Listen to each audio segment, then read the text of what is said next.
नमस्कार। तो स्वागत है आप सभी का पीवीएस न्यूज हिंदी पर। तारीख आज 11 जुलाई 2024, दिन गुरुवार है। तो आइए सबसे पहले बात करते हैं आज की मुख्य खबरों की हेडलाइन पर। उसके बाद उस पर विस्तार से चर्चा करेंगे। हरियाणा में कम हो गई मानसून की रफ्तार, जानेंगे आगे आने वाला मौसम कैसा रहेगा। हरियाणा में छात्रों को चुनावी तोहफा, 150 किलोमीटर तक मिलेगी बस सुविधा, परिवहन मंत्री असीम गोयल ने की घोषणा। हरियाणा के किसानों ने किया अंबाला में शंभू बॉर्डर पर आंदोलन, जानेंगे पूरी खबर। लोकसभा चुनाव हारे, फिर भी मोहन लाल बडौली को बीजेपी ने क्यों बनाया हरियाणा का प्रदेश अध्यक्ष, जानेंगे पूरी खबर। हरियाणा में बढ़े सब्जियों के दाम, बारिश के चलते सप्लाई में आई कमी, टमाटर का भाव पहुंचा 80 रुपए किलो के पार। रूस के सर्वोच्च नागरिक सम्मान से नवाजे गए पीएम मोदी, पुतिन द्वारा किया गया मोदी जी का सम्मान, जानेंगे पूरी खबर। 1 करोड़ केंद्रीय कर्मचारियों और पेंशनर्स के लिए खुशखबरी, मिला 18 महीने का डीए एरियर देने का प्रस्ताव। गौतम गंभीर बने टीम इंडिया के नए हेड कोच, जय शाह ने किया ऐलान, जानेंगे पूरी खबर। जियो और एयरटेल के प्लान महंगे होने से बीएसएनएल की ओर दौड़े लोग, कई गुना बढ़े उपभोक्ता, जानेंगे पूरी खबर। पंजाब नेशनल बैंक में निकली 2700 अप्रेंटिस पदों पर भर्ती, जानेंगे आवेदन की तारीख और आवेदन का तरीका। चुनावों से पहले हरियाणा कौशल रोजगार निगम में टीजीटी और पीजीटी की बम्पर भर्ती, स्कूलों में 26,000 से ज्यादा पद खाली, जानेंगे आवेदन की तारीख और महत्वपूर्ण जानकारी। इंडियन बैंक ने निकाली अप्रेंटिस के पदों पर नौकरी, जानेंगे आवेदन की तारीख और तरीका। चलिए अब खबरें विस्तार से।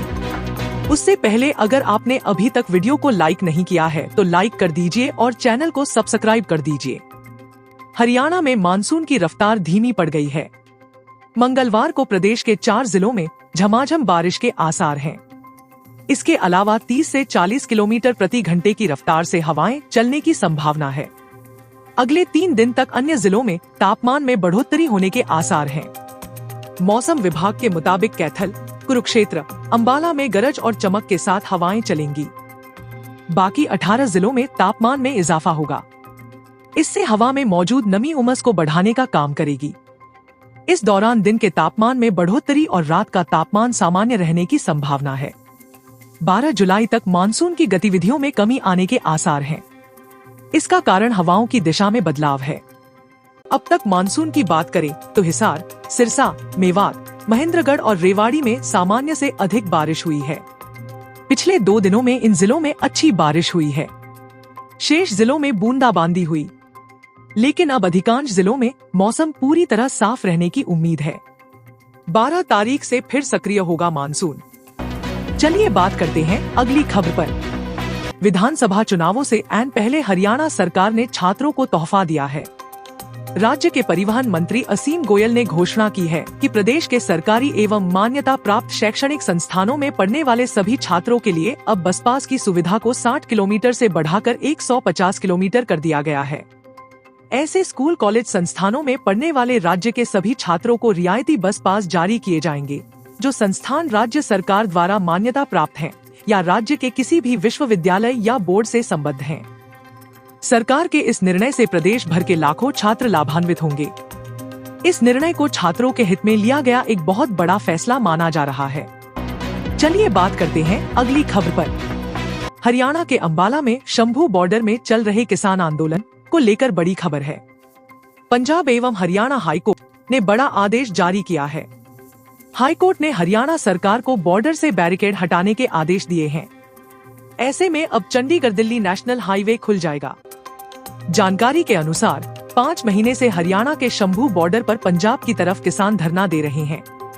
इस वजह से शंभू बॉर्डर पर केंद्रीय सुरक्षा बल और हरियाणा पुलिस के जवान तैनात हैं।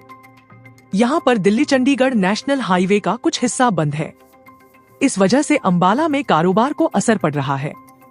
साथ ही रोजाना आवाजाही करने वाले लोगों को बड़ी समस्या पेश आ रही है और इसी कारण हाईकोर्ट में बॉर्डर खोलने को लेकर याचिका दाखिल की गई थी। बुधवार को पंजाब एवं हरियाणा हाईकोर्ट में इस मसले पर सुनवाई हुई और कोर्ट ने हरियाणा सरकार से कहा है कि 1 हफ्ते में शंभू बॉर्डर को खोला जाए। चलिए बात करते हैं अगली खबर पर। बीजेपी के राष्ट्रीय अध्यक्ष जेपी नड्डा ने पार्टी एमएलए मोहन लाल बड़ौली को हरियाणा का पार्टी अध्यक्ष नियुक्त किया है। बड़ौली के ऊपर यह बहुत ही बड़ी जिम्मेदारी है, क्योंकि अक्टूबर में ही वहां विधानसभा चुनाव होने वाले हैं। चुनावी राज्य में मोहन लाल बड़ौली को प्रदेश की कमान सौंपने का फैसला इसलिए चौंकाने वाला है, क्योंकि वह हाल ही में सोनीपत से लोकसभा का चुनाव कांग्रेस के हाथों हार चुके हैं। आप सोच रहे होंगे, कौन है मोहन लाल बड़ौली? मोहन लाल बड़ौली हरियाणा की राई विधानसभा सीट से भारतीय जनता पार्टी के एमएलए हैं। 1989 में राष्ट्रीय स्वयंसेवक संघ से जुड़ने वाले बड़ौली शुरू से ही भाजपा में समर्पण के साथ डटे रहे हैं। वे 1995 में मुरथल का मंडल अध्यक्ष चुने गए थे और फिर जिला परिषद के लिए भी उनका चुनाव हुआ। 2019 का चुनाव उनका पहला विधानसभा चुनाव था। चलिए बात करते हैं अगली खबर पर। देश के कई राज्यों में बारिश के चलते सब्जियों के दाम आसमान छू रहे हैं। ऐसा ही महंगाई हरियाणा में भी देखने को मिल रही है, जहां एक सप्ताह पहले 20 रुपए किलो बिक रहे टमाटर अब 80 से 90 रुपए प्रति किलो हो गए हैं। यही नहीं, हरी सब्जियां जैसे भिंडी, गोभी, घिया, आलू, प्याज और अन्य सब्जियों के दामों में भी 50% तक की बढ़ोतरी हुई है। इसके अलावा फलों के दामों में भी इजाफा देखने को मिल रहा है। राज्य के सब्जी मंडी विक्रेताओं के अनुसार आने वाले 20 दिनों में टमाटर और अन्य सब्जियों के दाम में कोई कमी नहीं आएगी। विक्रेताओं का कहना है कि राज्य में ज्यादातर टमाटर महाराष्ट्र से आता है, जो हरियाणा से काफी दूर है। हर साल बारिश के मौसम में बाहर से आने वाले टमाटर की सप्लाई बंद हो जाती है। चलिए बात करते हैं अगली खबर पर। प्रधानमंत्री नरेंद्र मोदी को रूस के सर्वोच्च नागरिक सम्मान order of Saint Andrew the apostle से सम्मानित किया गया है। मंगलवार को रूस के राष्ट्रपति व्लादिमीर पुतिन ने पीएम मोदी को एक कार्यक्रम में इस सम्मान से नवाजा। सम्मान ग्रहण करने के बाद पीएम मोदी ने संबोधन भी दिया। उन्होंने कहा कि यह सम्मान आपसी विश्वास का है। मैं यह सम्मान भारत की जनता को समर्पित करता हूं। यह सम्मान पूरे भारतवर्ष का है। मोदी ने कहा कि रूस और भारत के संबंध हर दिशा में मजबूत हुए हैं। यह सम्मान देते हुए पुतिन ने कहा कि मैं भारत के लोगों के लिए शांति और समृद्धता की कामना करता हूं। चलिए बात करते हैं अगली खबर पर। टीम इंडिया को नया हेड कोच मिल गया है और तमाम अटकलों को सही साबित करते हुए बीसीसीआई ने पूर्व स्टार ओपनर गौतम गंभीर को टीम इंडिया की जिम्मेदारी दी है। बीसीसीआई के सचिव जय शाह ने मंगलवार 9 जुलाई को गंभीर के नाम का ऐलान करते हुए टीम इंडिया में उनका स्वागत किया। पिछले महीने तक ही गंभीर कोलकाता नाइट राइडर्स के मेंटोर थे, जहां उनके नेतृत्व में केकेआर ने 10 साल के लंबे इंतजार के बाद आईपीएल 2024 का खिताब जीता था। गौतम गंभीर कोच के रूप में राहुल द्रविड़ की जगह लेंगे, जिन्होंने T20 वर्ल्ड कप फाइनल में टीम इंडिया की जीत के साथ ही अपना सफर खत्म किया था। उनके मेंटोर रहते हुए कोलकाता के आईपीएल चैंपियन बनने के बाद से ही बीसीसीआई उनके संपर्क में थी। चलिए बात करते हैं अगली खबर पर। आज मोबाइल हर व्यक्ति की जरूरत बन गया है। छात्र हो या मजदूर, रेहड़ी वाला हो या ठेला वाला, दुकानदार हो या कोई आम व्यक्ति, हर किसी को मोबाइल चाहिए। ऐसे में जियो, एयरटेल, वोडाफोन जैसी निजी कंपनियों ने 3 जुलाई से मोबाइल रिचार्ज प्लान की कीमत में 20 से 25% की बढ़ोतरी कर दी है, तो लोगों को एक बार फिर बीएसएनएल की याद आने लगी है। निजी कंपनियों के मोबाइल रिचार्ज की रेट बढ़ाने से आम लोग परेशान हैं, खासकर निम्न आय वर्ग के लोग। ऐसे में मोबाइल उपभोक्ता अब सस्ता प्लान देने वाली सरकारी कंपनी भारत संचार निगम लिमिटेड बीएसएनएल की ओर रुख कर रहे हैं। बीएसएनएल के कार्यालय में अपना नंबर पोर्ट कराने वाले लोगों की भीड़ जुट रही है। चलिए बात करते हैं अगली खबर पर। बैंक में नौकरी की चाह रखने वालों के लिए सुनहरा मौका है। पंजाब नेशनल बैंक पीएनबी ने 2700 अप्रेंटिस पदों पर भर्ती के लिए नोटिफिकेशन जारी किया है। इच्छुक उम्मीदवार 14 जुलाई 2024 तक pnbindia.in पर ऑनलाइन आवेदन कर सकते हैं। ऑनलाइन परीक्षा 28 जुलाई को होगी।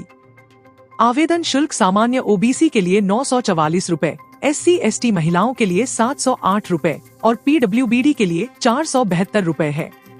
आयु सीमा 20 से 28 वर्ष है। उम्मीदवारों के पास मान्यता प्राप्त विश्वविद्यालय से स्नातक की डिग्री होनी चाहिए। चलिए बात करते हैं अगली खबर पर। विधानसभा चुनावों से पहले हरियाणा सरकार ने हरियाणा कौशल रोजगार निगम के तहत बम्पर भर्तियां निकाली हैं। खासकर स्कूलों में खाली पड़े पदों को भरने के लिए बड़ा अभियान शुरू किया है। इनमें PRT, टीजीटी और पीजीटी अध्यापकों के पद निकाले गए हैं। इन पदों के लिए 11 जुलाई तक आवेदन किया जा सकता है। टीजीटी और पीजीटी पदों के लिए एचटेट अनिवार्य रखा गया है। टीजीटी के कुल 6 विषयों के लिए भर्ती निकाली गई है। इनमें TGT social studies, science, Hindi, Sanskrit, गणित, अंग्रेजी विषय शामिल हैं।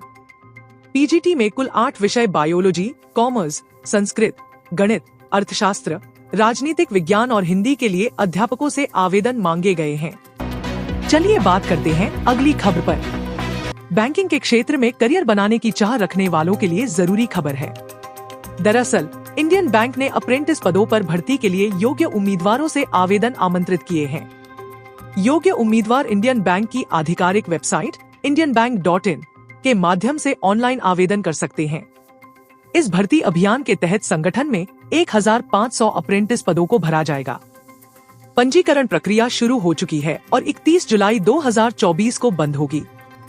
जो उम्मीदवार इन पदों के लिए आवेदन करना चाहते हैं, उनके पास किसी मान्यता प्राप्त विश्वविद्यालय से किसी भी विषय में स्नातक की डिग्री या केंद्र सरकार द्वारा मान्यता प्राप्त कोई समकक्ष योग्यता होनी चाहिए। आज के लिए खबरों में इतना ही। कल फिर मुलाकात होगी ऐसी ही बेहतरीन खबरों के साथ। धन्यवाद। आपका दिन शुभ हो।